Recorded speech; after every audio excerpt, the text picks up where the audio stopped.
ადგილობრივი თვითმმართველობის არჩევნებამდე 7 თვე რჩება. მიიღებს თუ არა მასში მონაწილეობას ოპოზიცია იმ ფონზე, როცა რუსთაველის გამზირზე შეკრებილი მოქალაქეები ჯერ კიდევ პროტესტის რეჟიმში რჩებიან და ხელახალი საპარლამენტო არჩევნების ჩატარებასთან ერთად აქციებზე დაკავებული მოქალაქეების გათავისუფლების მოთხოვნით გამოდიან.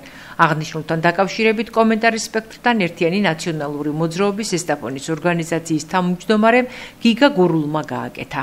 ქართული ოცნების რეჟიმის პირობებში დღევანდელი რიგარეში არჩევნების მოთხოვნაც ოპოზიციის მხრიდან და გამოსული აქტივისტების მხრიდან არ ყოფილა დაყენებული საკითხი, რომ ქართულმა ოცნებამ და ზუსტად იმ ცესკოს წევრებმა ჩაატარონ არჩევნები, არამედ უნდა ჩატარდეს არჩევნები ევროპული წარმომადგენლობის დაკვირვების ქვეშ ახალი საარჩევნო კოდექსით და მხოლოდ ამ შემთხვევაში აქვს აზრი თუნდაც იმ რიგარეში არჩევნებს, რომელსაც ახლა ითხოვს ქუჩაში გამოსული საქართველოს მოსახლეობა.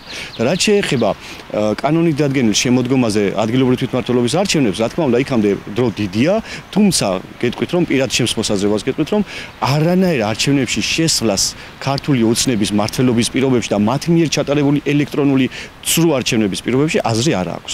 რადგან ეს იყო არჩევნები, სადაც 8 ციფრსაც სურთ, იმ ციფრს დაუწერენ ნებისმიერ პარტიას.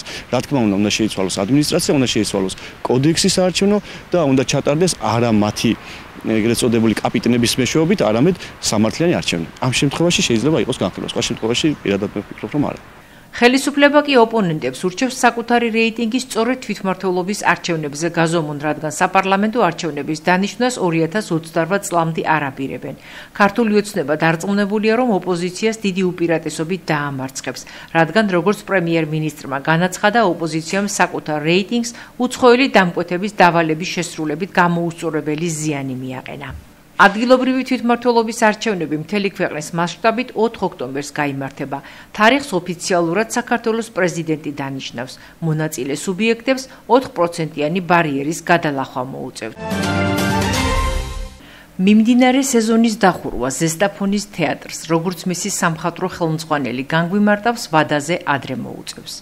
მიზეზი ვატო ჯუღელის ვარაუდით თეატრში სარეაბილიტაციო სამუშაოების დაწყება იქნება. მოგეხსენებათ ეს, რადგან თვითონ შენობა, ნაგებობა არც თუ ისე პატარა თავისი ინფრასტრუქტურული მონაცემებით, უნებრივია ამის შესწავლას და ამის პროექტირებას, სარეაბილიტაციო პროექტირებამ საკმაოდ დიდი დრო წაიღო, ისე რომ წელს უკვე თამამად შეგვიძლია ვთქვათ, რომ სწორედ ქალბატონ თეატრუკენის დამსახურებით და მისი ძალისხმევით დაწყებულმა ეს საქმე და ჩვენმა ერთობლივმა ჩატარებულმა სამუშაოებმა შედეგი გამოიღო სწორედ მე-3 წელს და ამ თეატრალური სეზონის დახურვას ვფიქრობ, რომ ჩვენ ადრე მოგვიწევს, რადგან უკვე იგეგმება, რომ დაიწყოს დროულად სარეაბილიტაციო სამუშაოები. და ეს საორიენტაციოდ მოუწევს გვიან გაზაფხულისკენ. მაისისკენ დაახლოებით ესე ვარაუდობთ. სარეაბილიტაციო პროცესს და პერიოდს რაც შეეხება, განსაზღვრულია ხელშეკრულების მიხედვით წელიწადი და 8 თვე 2 წლამდეა ვადა დაახლოებით. თუმცა თუ იქნება რაიმე ტიპის ფორს მაჟორი ასეთ დროს რაღაც გადავადებაც ხდება, მაგრამ პროექტი იმდენად საფუძვლიანად არის შესწავლილი და შედგენილი, რომ წესით ამას დაბრკოლება არ უნდა შეექმნას, თუ რაიმე სხვა უბედურება არ მოხდა და იმედია, რომ არც მოხდება. დაახლოებით ზოგადად რო გითხრათ, აი რა იცვლება ზესტაფონის თეატრში? რა სახე ექნება მას? ხო, საგულისხმოა ის, რომ დიდი სცენის გარდა თეატრი შექმნება 2 სცენა, კიდევ ამ დიდ სცენასთან ერთად, ეს იქნება ექსპერიმენტული სცენა და მცირე სცენა, სადაც ვფიქრობთ, რომ ინტენსიურად იყოს უკვე წარმოდგენილი საბავშვო თემატიკის სპექტაკლები და მათ შორის თოჯინური სპექტაკლები.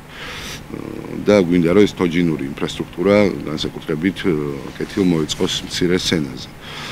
ამას გარდა ჩვენ მიგვაჩნია, რომ თეატრს ისეთ ქალაქს, როგორც ზესტაფონია, პატარა ქალაქს გულისხმობ, უნდა ქონდეს მულტიფუნქციური მნიშვნელობაც და შინაარსიც. რას გულისხმობ, ესე იგი აქ მხოლოდ სპექტაკლები არ იქნება და გამართული ინფრასტრუქტურა საშუალებას მოგცემს ჩვენ მოვახდინოთ კინოჩვენებებიც, შეხვედრები, ლიტერატურული კაფე იქნება და ის ჩანაფიქრი დღესდღეობით რაც გვაქვს ჩვენ რომ ყოველ დღე იყოს შემოქმედებითი აქტივობა თეატრში, ვიმედოვნებ რომ ამას მივაღწევთ. ამასთან ერთად სამხატვრო ხელმძღვანელი ქალაქის კულტურული და საზოგადოებრივი ცხოვრების მთავარი კერის ბაზაზე სამსახიობო ფაკულტეტის ფუნქციონირების შესახებაც აანონსებს. იდეა, რომელიც მე ძალიან დიდი ხანია აწუხებს და მუშაობთ ასევე იმ პროექტზე, რომელიც უკავშირდება თეატრალური უნივერსიტეტის სპეციალობას, სამსახიობო ფაკულტეტის სპეციალობის გადმოტანას ზესტაფონის თეატრის ბაზაზე. ამაზე გქონდა ჩვენ საუბარი წინამორბედ მინისტრთან, ქალბატონ თეასთან, ინიციატივით ძალიან მოხიბლულია, იმიტომ რომ ეს პროცესი თვითონ დეცენტრალიზაციას შეუწყობს ხელს და რეგიონში შეიქმნება კონკურენტუნარიანი გარემო. მოგეხსენებათ დასავლეთში 3 თეატრია, ეს არის ზესტაფონის, ჭიათურის და ქუთაისის სახელმწიფო თეატრებს გულისხმობ.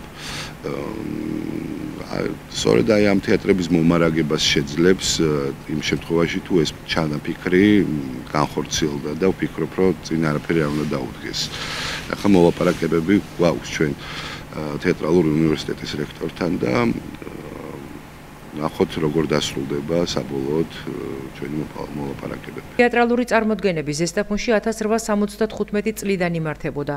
1898 წელს კი ალექსანდრე არაბიძემ თეატრს საკუთარი შენობა დაუთმო. 1904 წელს თეატრისთვის საგანგებო დაიგო შენობა, რომელიც 2 წლის შემდეგ დაიწვა. ამ დროიდან თეატრალური წარმოდგენები სხვადასხვა ადგილებში იმართებოდა. თეატრის მშენებლობა 30-იანი წლებიდან დაიწყო და დიდხანს გრძელდებოდა. მისი გახსნა 1962 წელს მოხდა, თუმცა მაშინ იქ თავი მოიყარა ყველა კულტურულმა დაწესებულებამ თუ ორგანიზაციამ. მხოლოდ თეატრისთვის ეს შენობა 1990 წლიდან ფუნქციონირებს, როცა მას სახელმწიფო თეატრის სტატუსი მიენიჭა.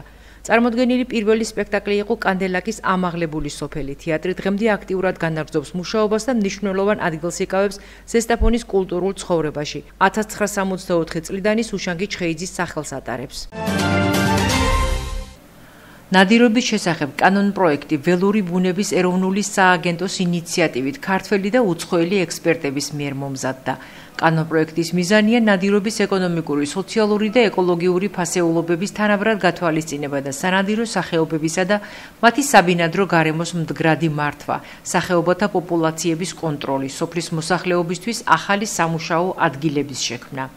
საინფორმაციო შეხვედრაზე აღინიშნა, რომ ახალი კანონი წარმატებულ ევროპულ გამოცდილებას დაეფუძნება, რაც ხელს შეუწყობს როგორც სანადირო სახეობების პოპულაციების აღდგენას, ასევე ამ სექტორიდან მნიშვნელოვანი ეკონომიკური შემოსავლების მიღებას. ასევე ახალი რეგულაცია ითვალისწინებს მონადირეთა სერტიფიცირებას საერთაშორისო ორგანიზაციის მიერ აღიარებული ნადირობის სერტიფიკატით, რაც ხელს შეუწყობს ბრაკონიერობის შემცირებასა და მოწყვლადი სახეობების დაცვას.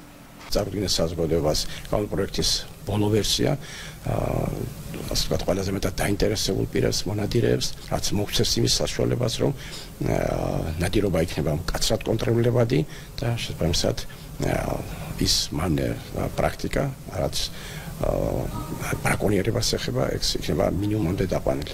გავაცანით ნადირობის შესახებ ახალი კანონპროექტი, კერძოდ ძირითადი ცვლილებები, ეგ არის საეგერო სამსხურის შექმნა, რომლის მოვალეობაც იქნება სახეობების პოპულაციების ფიზიკური დაცვა.